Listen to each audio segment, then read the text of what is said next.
Ang tunay na dato dili masusukatan na kung magkano ang laman sa bangko, no?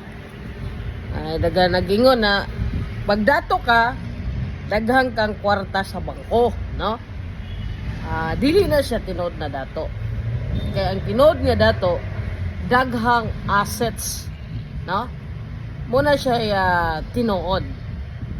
Dahil karamihan kasi na hindi naintindihan ng mga tao na pag makakita ng daghang kwarta, makikita ng mamahalin na cellphone, makikita ng suot branded na damit, makikita ng mga mamahalin gamit, muana dahil ng tao mamahalin na kotse, muana dahil sila dato jud na, no?